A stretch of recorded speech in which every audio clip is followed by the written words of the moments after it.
সরাসরি দেখতে পাচ্ছেন বেহালায় ভোট প্রচারে কেন্দ্রীয় স্বরাষ্ট্রমন্ত্রী অমিত শাহ এখান থেকে শুরু করবেন রোড শো। শেষবেলার প্রচার জমজমাট বেহালায় ইতিমধ্যেই রোড শো করছেন কেন্দ্রীয় স্বরাষ্ট্রমন্ত্রী অমিত শাহ। কথা বলবো আমাদের প্রতিনিধি শিবাশিস মৌলিক সরাসরি রয়েছেন আমাদের সঙ্গে। শিবাশিস, ঠিক কোন পথ দিয়ে আজকে অমিত শাহ একেবারে দ্বিতীয় দফার আজকে শেষ দিনের ভোট প্রচার পথে নেমেছেন তিনি?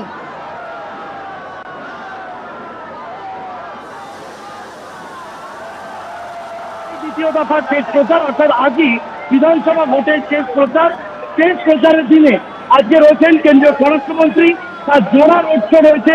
প্রথম রোড শো বেহালাতে, বেহালা থানা থেকে বেহালা ম্যানটাউন। ইন্দ্রনীল খাঁ শঙ্কর শিকদারের হয়ে প্রচারে কেন্দ্রীয় স্বরাষ্ট্রমন্ত্রী অমিত শাহ। অজয় দাস যে ছবি তুলে ধরছে তুমি দেখতে পাচ্ছ, বিভিন্ন এলাকার মানুষ তারা জড়ো হয়েছেন রাস্তার দুদিকে। তারা স্বাগত জানাতেন কেন্দ্রীয় স্বরাষ্ট্রমন্ত্রী অমিত শাহকে।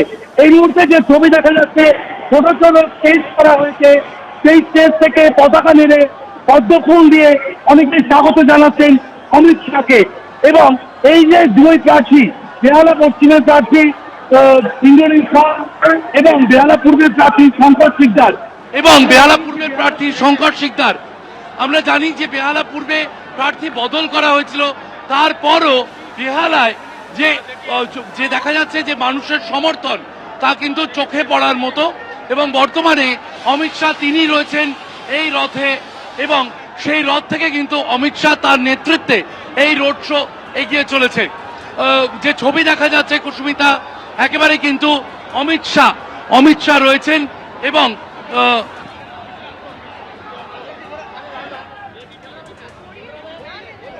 আমি সরাসরি কথা বলার চেষ্টা করছি কেন্দ্রীয় স্বরাষ্ট্রমন্ত্রীর সঙ্গে। এবং অমিত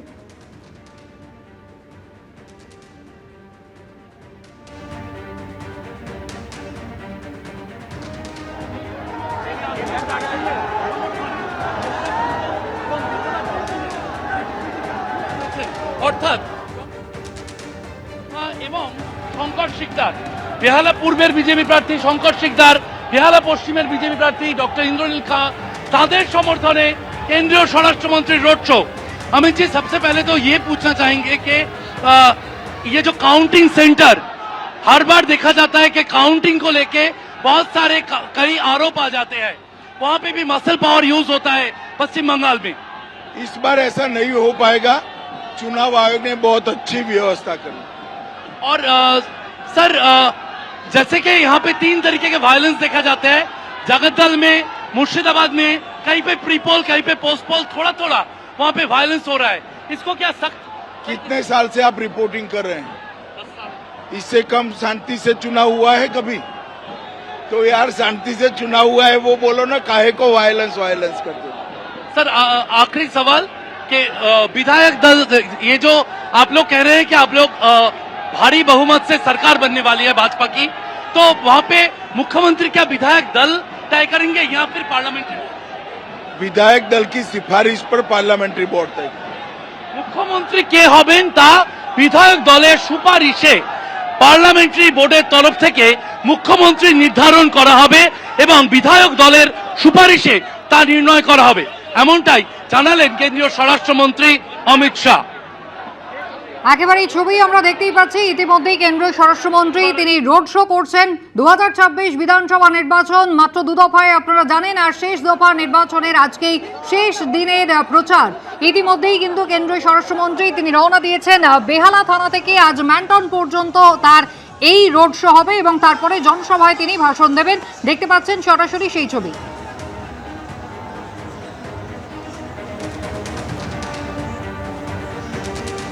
অন্যদিকে দ্বিতীয় দফা ভোটের মুখে পুলিশকে শাসিয়ে গ্রেফতার পূর্ব বর্ধমানের তৃণমূল নেতা। পুলিশকে শাসানোর অভিযোগে গ্রেফতার বর্ধমানের তৃণমূল কাউন্সিলর নারুগোপাল ভকত।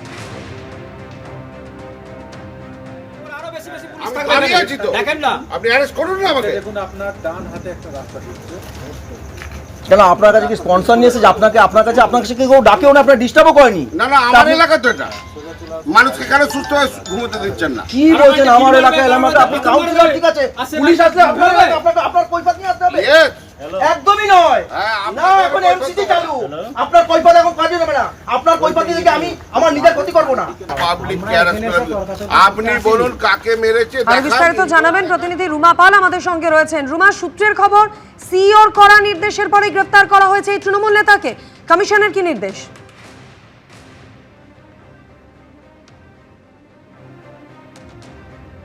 যোগাযোগ বিচ্ছিন্ন হয়ে গিয়েছে। প্রতিনিধি রুমা পালের সঙ্গে আবারও যোগাযোগ করার চেষ্টা করছি। পূর্ব বর্ধমানের খবরে নজর রেখেছি। দ্বিতীয় দফা ভোটের মুখে পুলিশকে শাসিয়ে গ্রেফতার তৃণমূল নেতা, তৃণমূল কাউন্সিলর নারুগোপাল ভকতকে গ্রেফতার করা হয়েছে সিইওর করা নির্দেশের পরেই। স্থানীয় সূত্রে খবর, গত 24শে মার্চ বর্ধমান থানার পুলিশ এবং কেন্দ্রীয় বাহিনীর সঙ্গে কথা কাটাকাটিতে জড়ান তৃণমূল নেতা এবং তারপরেই তাকে গ্রেফতারের নির্দেশ। রুমা পাল আমাদের প্রতিনিধির সঙ্গে রয়েছেন। রুমা, দেখো, জানিয়ে রাখি যে পূর্ব বর্ধমান 22 নম্বর ওয়ার্ডের কাউন্সিলর নারুগোপাল ভকতকে কিন্তু কমিশন জানিয়েছে যে তাকে গ্রেপ্তার করা হয়েছে। কি কারণে গ্রেপ্তারি?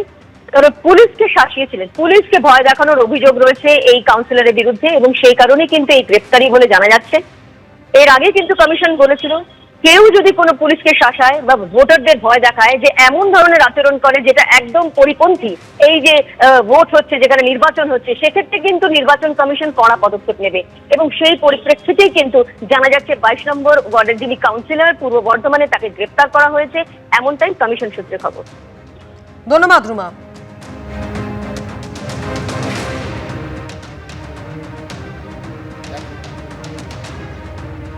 দ্বিতীয় দফা ভোটের মুখে বাড়ছে একেবারে হুমকি হুঁশিয়ারির পারদ। আপনারা দেখতে পাচ্ছেন যে ছবি, পূর্ব বর্ধমানের তৃণমূল নেতা, তাকে সিইওর নির্দেশে গ্রেফতার করা হয়েছে। পুলিশকে শাসিয়ে গ্রেফতার পূর্ব বর্ধমানের তৃণমূল নেতা নারুগোপাল ভকত। গত 24শে মার্চ বর্ধমান থানার পুলিশ এবং কেন্দ্রীয় বাহিনীর সঙ্গে কথা কাটাকাটিতে জড়ান ওই তৃণমূল নেতা। এমনকি পুলিশকে শাসাতেও দেখা যায় কাউন্সিলর নারুগোপাল ভকতকে, আর তারপরই সিইওর করা নির্দেশের পর গ্রেফতার করা হয়েছে ওই তৃণমূল নেতাকে।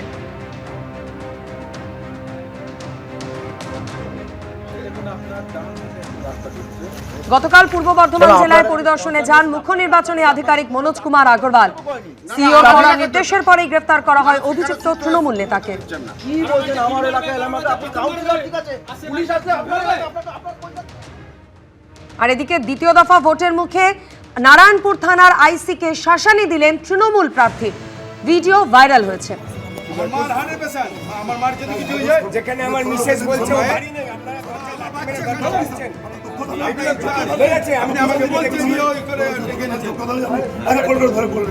নারায়ণপুর থানায় চড়াও হন তৃণমূল প্রার্থী তাপস চট্টোপাধ্যায় এবং পুলিশকে শাসানি দিতে দেখা যায়। ভিডিও ভাইরাল হয়েছে।